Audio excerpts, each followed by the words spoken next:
Sarva Shiksha Abhiyan madam.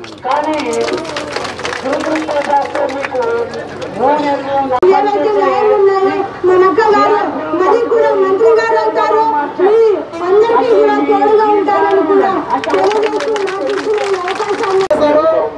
ఆ విభాగాల్లో ఉన్నటువంటి మహిళల పట్ల ప్రత్యేకమైనటువంటి శ్రద్ధతో మరి ఆనాడు నారా చంద్రబాబు నాయుడు గారు ముఖ్యమంత్రిగా ఉన్న తరుణంలో దాదాపు 4,600 ఉన్నటువంటి కేవలం అత్యధిక వేతనంతో ఎంతో పరిమాణంతో పనిచేసేటువంటి అక్క చెల్లెమ్మలకు ఒక్కసారిగా 7,000 రూపాయలు పెంచినటువంటి ఘనత మన నారా చంద్రబాబు నాయుడు గారు. మన పరిశ్రమ కృతమట్ట గారి కృషి ఎంతో ఉంది. 7,000 రూపాయలు ఉన్నటువంటి వేతనాన్ని మళ్ళీ 10,500 రూపాయల వేతనం పెంచినటువంటి ఘనత మన తెలుగుదేశం పార్టీలో. ఆ విధంగా అధికారంలో ఉన్నప్పుడు ఉద్యోగులకైతేనేమి, కార్మికులకైతేనేమి ప్రతి ఒక్కరికి కూడా పెరుగుతున్నటువంటి నిత్యావసర సరుకులు ఏ విధంగా ఉన్నాయో వాళ్ళని ఇబ్బందులను గుర్తులో పెట్టుకొని ప్రతి చిన్న విషయాన్ని కూడా ముందుగానే గమనించి నారా చంద్రబాబు నాయుడు గారి కృషికి తీసుకెళ్లి పరిష్కారం చేసినటువంటి కీలకమైనటువంటి పాత్రలు మన కవితాల సునీతమ్మ గారు. ఎందుకంటే కరువు జిల్లాలో అనంతపురం నుండి కూడా మంత్రిగా ఉండి ఎన్నో విశిష్టమైనటువంటి కార్మికులకి ఉద్యోగులకి కృషి చేసినటువంటి అత్తగారు ఈ రోజు రావడం అనేది చాలా మనకందరికీ కూడా ఆనందదాయకం. రాబోయేటువంటి కాలంలో మళ్ళా కలెక్టర్ కార్యాలయం దగ్గర పనులు మానేసి అంగన్వాడీ స్కూళ్ళకి తాళాలేసి ఈ విధంగా రాకోకుండా మనమందరూ కూడా మంచి ప్రభుత్వాన్ని తెచ్చుకునేందుకు మీరందరూ కూడా కృషి చేయాలని చెప్పేసి మీ అందరికీ కూడా విజ్ఞప్తి చేస్తున్నాం. అక్కగారి దృష్టికి కూడా ఒక సమస్య తెచ్చున్నాం. అక్క అంగన్వాడీ అక్క చెల్లెమ్మలు వాళ్ళు కడుపు కానీ అంగన్వాడీ స్కూళ్ళు మూసేస్తే ఈ దుర్మార్గమైనటువంటి ముఖ్యమంత్రి జగన్మోహన్ రెడ్డి గారు వాలంటీర్లను పెట్టుకొని సచివాలయ సిబ్బందిని పెట్టుకొని అక్క వీళ్ళ తాళాలు పాల్గొట్టారక్క. వీళ్ళ గుండెలు చాలా తల్లటిల్లే. ఖచ్చితంగా మన ప్రభుత్వం రాగానే వీళ్ళందరికీ కూడా న్యాయం చేయాలని, న్యాయం చేసేందుకు మీరు కృషి చేస్తారని మనసా మాట కోరుకుంటూ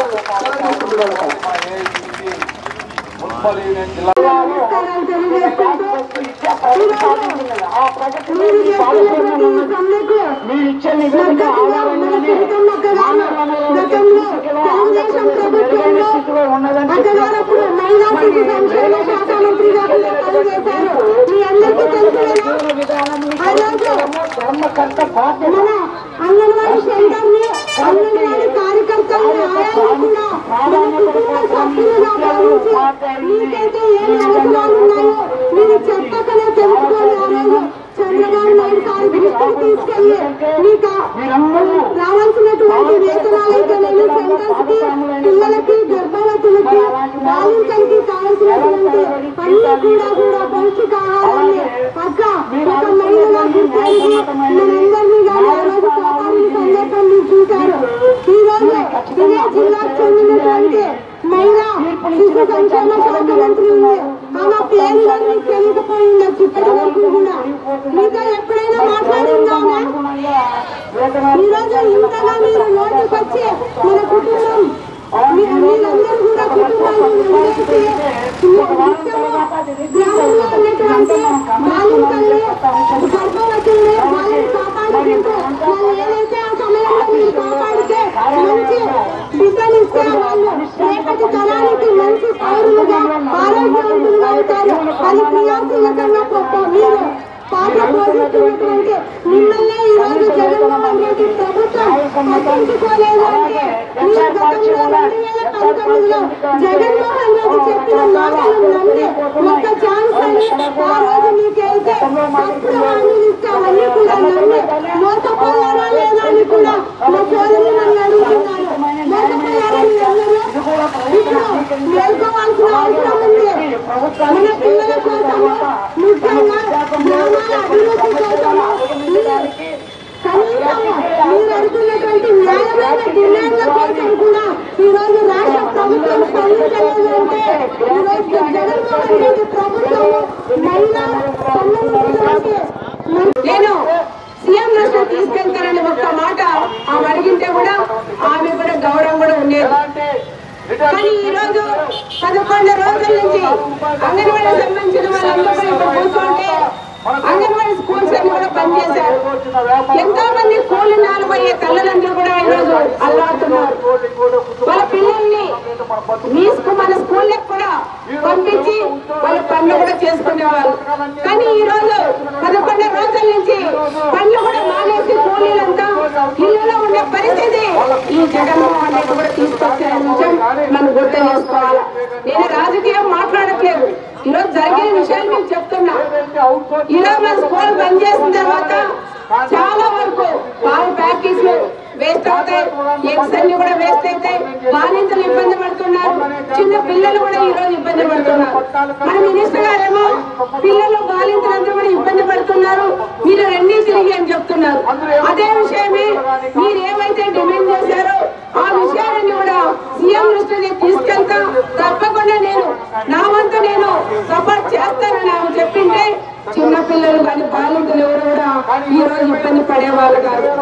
కనీసం స్కూల్ బంద్ చేసి వస్తే కూడా ఎవరైనా వాకలు తీస్తే వాళ్ళ వెంటనే కేసు బుక్ చేస్తారు పోలీస్ డిపార్ట్మెంట్ కూడా. ఈ రోజు మీరు లాక్ చేస్తే కీస్ మీ దగ్గర ఉంటాయి, బీగాలు కూడా పగలగొట్టి ఈ రోజు స్కూల్ ఓపెన్ చేశారంటే ఎంత దుర్మార్గమో ఒక్కసారి మీరు ఆలోచన చేయాలి. మన అదే స్కూల్లోని ఏదైనా చిన్న వస్తువు పోతే దానికి ఎవరండి బాధ్యతలు? మన సచివాలయ సిబ్బంది బాధ్యత తీసుకుంటారా?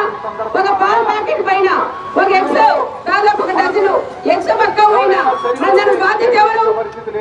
అది మన ప్రభుత్వం భరిస్తుందా లేదంటే సచివాలయ సిబ్బంది భరిస్తారా? అది కూడా ఆలోచన చేయకుండా అంగన్వాడీ వర్కర్స్ కూడా వాళ్ళకి తెలియకోకుండా లాక్ పగలగొట్టడం అనేది కూడా చాలా దుర్మార్గమని కూడా నేను చెప్తున్నా. దానికి కూడా స్పందించింది సీఎం మినిస్టర్ గారు. మేము లాక్ తీయండి అని మేము ఎవరికి కూడా కలెక్టర్లు కూడా ఆదేశాలు ఇవ్వలేదు, కానీ వాళ్ళే తీశారు. మరి ఎవరిదండి తప్పమనేది? మీరేమో చెప్పలేదంటారు, వాళ్ళేమో మీరు చెప్పారని లాక్ ఓపెన్ చేశారు. మరి ఆ తప్పు అంగన్వాడీ టీచర్లు ఏమైనా ఫోన్ చేసి వాళ్ళు చెప్పి పంపించుంటారా? ఒక్కసారి మీరు కూడా ఆలోచన చేయాలని మినిస్టర్ గారు కూడా చెప్తున్నాం. ఒక మినిస్టర్ స్థాయిలో ఉండి మీరు ఆ మాట అనేది కూడా కరెక్ట్ కాదని మినిస్టర్ గారు కూడా మేము చెప్తున్నాం. మీరు అడిగే ఏదైతే అడుగుతున్నారో అవన్నీ కూడా వాళ్ళకి ఎంతవరకు చేతనైతున్నా అవన్నీ చేసే బాధ్యత మీరు తీసుకోండి. ఆ రోజు మా ప్రభుత్వం చంద్రబాబు నాయుడు గారు సీఎం గా ఉన్నప్పుడు నేను కూడా మీ డిపార్ట్మెంట్ గా మంత్రిగా ఉన్నప్పుడు కూడా ఎన్నోసార్లు స్కూల్స్ వచ్చాము. ఏమైనా ఎగ్స్ పాడైనాయా? పిల్లలు సరిగ్గా అన్నం పెడుతున్నారా లేదా, సరిగ్గా ఎడ్యుకేషన్ చెప్తున్నారా లేదా, దాని మీద కూడా మిమ్మల్ని అందరినీ కూడా నేను చూసాం. మీటింగ్ కూడా మనం పెట్టుకున్నాం. ఏదైనా సమస్య ఉన్నా అక్క స్టోర్ మేము బియ్యం తీసుకోవాలా, అది కూడా ఛార్జ్ మా మీద పడుతుంది, మంచి బియ్యం ఇవ్వండి, ఆ బియ్యం కూడా మాకు డైరెక్ట్ గా మాకు వచ్చేలాగా చెయ్యండి అనే విషయాలు కూడా మీరు ఎంతో మంది టీచర్స్ కూడా నా దృష్టి కూడా తెచ్చినారు. అదే ప్రకారం కూడా మేము కూడా డీలర్ చెప్పి మీ మీద ఒక్క రూపాయి కూడా భారం పడకుండా స్కూల్ కూడా ఇవ్వమని చెప్పిన ప్రభుత్వం ఒక తెలుగుదేశం ప్రభుత్వం నేను చెప్తున్నాం. ఈ రోజు ఏం చేస్తున్నారండి? కనీసం 11 రోజులైంది ఇబ్బంది పడుతున్నారు, మీరు ఇబ్బంది పడుతున్నారు, తల్లిలో ఉండి పిల్లలు కూడా ఇబ్బంది పడుతున్నారు. ముఖ్యంగా మీకు చేతులెత్తి దండం పెట్టాల, సొంతంగా తల్లిని కూడా చూడబోతున్నారు. మీ పిల్లలు కూడా అంత జాగ్రత్త చూసుకోరు, కానీ స్కూల్లో పంపించిన పిల్లలందరినీ కూడా చాలా జాగ్రత్తగా మీరు చూసుకొని వాళ్ళ ఇంటికి పంపించేందుకు వరకు కూడా బాధ్యత కూడా మేము తీసుకున్నామా తల్లిని కూడా మేము చెప్పుకోవచ్చు. అదే కాకుండా తెలుగుదేశం ప్రభుత్వం ఉన్నప్పుడు నేను మంత్రిగా ఉన్నప్పుడు మీరు అడిగిన కూడా మేము చాలా వరకు చేశాం. దాదాపు 4,200 రూపాయలు ఉండేది జీతం, శాలరీ కూడా దాదాపు 10,500 రూపాయలు చేసిన ప్రభుత్వం ఒక చంద్రబాబు నాయుడు ప్రభుత్వం అని కూడా చెప్పుకోవచ్చు. వర్కర్లు కూడా చాలా వరకు 3,000 వరకు వచ్చింది, వాళ్ళు కూడా 3,000 నుంచి 6,000 చేసిన ప్రభుత్వం కూడా అది చంద్రబాబు నాయుడు ప్రభుత్వం అని కూడా మనం చెప్పుకోవాలి. ఈ రకంగా విడతల వారిగా కూడా మీరు పెంచింది కూడా జరిగింది. మరి మీరేం చెప్పారు?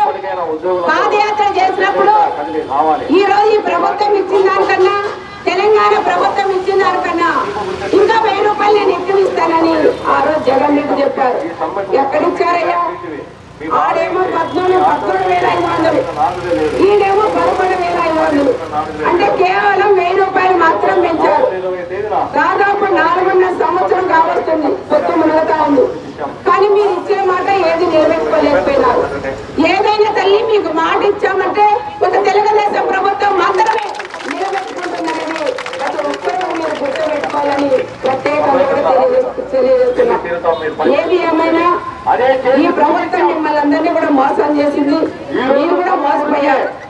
ఇంకా ఏదో చేస్తారనుకున్నారు, కానీ ఆయన ఏది చేయలేదు.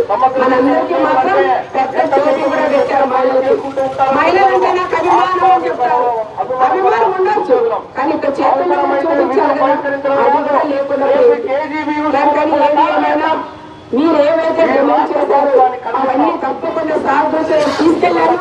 మరొకసారి మీరు చంద్రబాబు నాయుడు తీసుకెళ్లి తప్పకుండా వీళ్ళు కూడా న్యాయం చేయండి సార్. మీ అందరూ